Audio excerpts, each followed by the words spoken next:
So just to keep everyone up to pace, we are reading from the Srimad Bhagavatam, the chapter known as the Shiva-gita. Just there is Bhagavad Gita spoken by Krishna, there is also Gopi-gita in the 10th canto, prayers of the gopis. There is the Uddhava-gita in the 11th canto, conversation between Uddhava and Krishna. So in the 4th canto, there is the Shiva-gita. As we heard earlier, the Prachetas, they are 10 princes who are sons of King Prachini Barhi. And they have been instructed to perform penances and austerities for hundreds and hundreds of years. They went to this holy place, and out of a lake, Lord Shiva appeared in a golden form with 3 eyes. And when he came out of the lake, he was accompanied by musicians. And Lord Shiva told the Prachetas, I know what is your intention, so I'm going to teach you a very confidential mantra. So it's not just one mantra. It's a whole stream of prayers. So the first part, basically Lord Shiva was describing what is known as the Chatur Vyuha. Vasudev, Sankarshan, Pradyumna, Aniruddha, who are expanded in the spiritual world by Kunta. Now in this next part of the Shiva-gita, Lord Shiva will give us first-hand report what God looks like.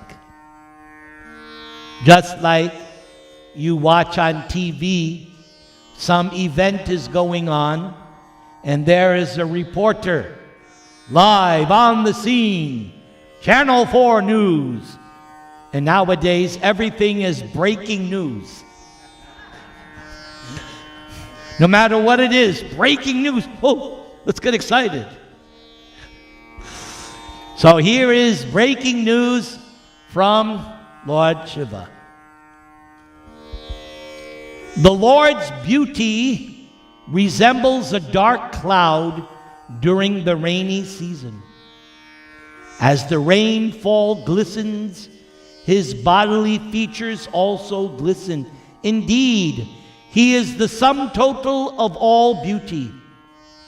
The Lord has 4 arms and an exquisitely beautiful face with eyes like lotus petals, a beautifully highly raised nose, a mind-attracting smile, a beautiful forehead, and equally beautiful and fully decorated ears. So he's describing the 4-armed form, Narayan. Everybody say. The Lord is super excellently beautiful on account of his open and merciful smile and his sidelong glance upon his devotees. His black hair is curly. Notice the detailed information. Other religions, they can't give you this. But our Vedic scriptures, we have details of what God looks like. Black hair, curly. And his garments waving in the wind appear like flying saffron pollen from lotus flowers. His glittering earrings, shining helmet, bangles, garland, ankle bells, waist belt, and various other bodily ornaments, combined with the conch shell, disc, club, and lotus flower.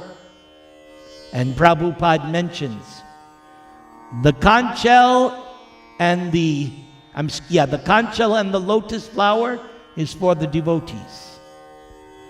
The disc and the club for the demons. The Lord benedicts both. Choose which you want to be. All of these increase the natural beauty of the Kaustubha pearl on his chest. The Lord has shoulders just like a lion. Upon these shoulders are garlands, necklaces, and epaulets. And all of these are always glittering. Besides these, there is the beauty of the Kaustubha mani pearl. And on the dark chest of the Lord are streaks named Shiva-gita. So, I've done research on this Shiva-gita. Sometimes it's described as 3 silver hairs, sometimes golden, and sometimes white. I haven't figured out why the 3 different descriptions. I guess when we actually meet Narayan, we can ask. But suffice it to say, the description is there, Shiva-gita, which are signs of the goddess of fortune, Lakshmi Ji. The glittering of these streaks excels the beauty of the golden streaks on a gold testing stone. Indeed, such beauty defeats a gold testing stone. The Lord's abdomen is beautiful due to 3 ripples in the flesh. Being so round, his abdomen resembles the leaf of a banyan tree. And when he exhales and inhales, the movements of the ripples appears very, very beautiful. So Lord Shiva, he is seeing this forearm form. He's telling you what he is able to see. The coils within the navel of the Lord are so deep that it appears the entire universe sprouted out of it and yet again wishes to go back. That's actually the case. Garbhodakashayi Vishnu, who enters each universe, sprouts a golden lotus from his navel, and on top the navel appears Lord Brahma, the engineer of the universe. The lower part of the Lord's waist is dark and covered with yellow garments, and a belt bedecked with golden embroidery work. So I'm sorry, the Lord does not wear Calvin Klein jeans. He wears yellow silken garments. His symmetrical lotus feet and the calves, thighs, and joints of his legs are extraordinarily beautiful. Indeed, the Lord's entire body appears to be well built. So now, after giving us a description, Lord Shiva is teaching the Prachetas how to pray to the Lord. So he says, "My dear Lord, your 2 lotus feet are so beautiful that they appear like 2 blossoming petals of a lotus flower which grows during the autumn season. Indeed, the nails of your lotus feet emanate such a great effulgence that they immediately dissipate all the darkness in the heart of a conditioned soul.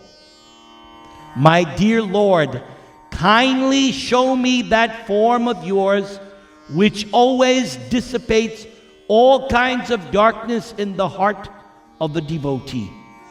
My dear Lord, you are the supreme spiritual master of everyone.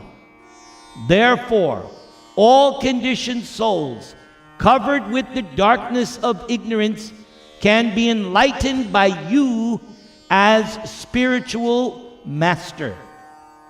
Just like Arjuna on the battlefield of Kurukshetra, when he said to Krishna, Shishyasteham Shadimang Twang Prapanam, I now am your disciple. I am now surrendered to you. Please instruct me. So Krishna is the original spiritual master. My dear Lord, those who desire to purify their existence must always engage in meditation upon your lotus feet. This we see repeatedly throughout Bhagavatam. It's meditation, but meditation on the Lord's lotus feet, not something impersonal. Repeatedly, in the 10th canto, when the demigods are praying to Krishna in the womb of Devaki, they say the same thing. We meditate on your lotus feet. This is an important point. Meditation begins by meditating on the lotus feet of the Lord. Those who are serious about executing their occupational duties and who want freedom from fear must take to this process of bhakti yoga. So Lord Shiva practices bhakti yoga. The Bhagavad Gita, what does Krishna say? At least 3 times. You want to see me? Bhakti. You want to come to me? Bhakti. You want to understand me? Bhakti. Lord Shiva says the same thing. You want freedom from fear? Anybody who wants freedom from fear?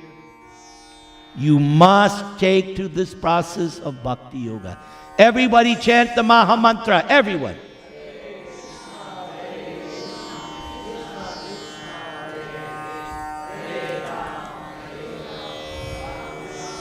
So now we will hear the chant.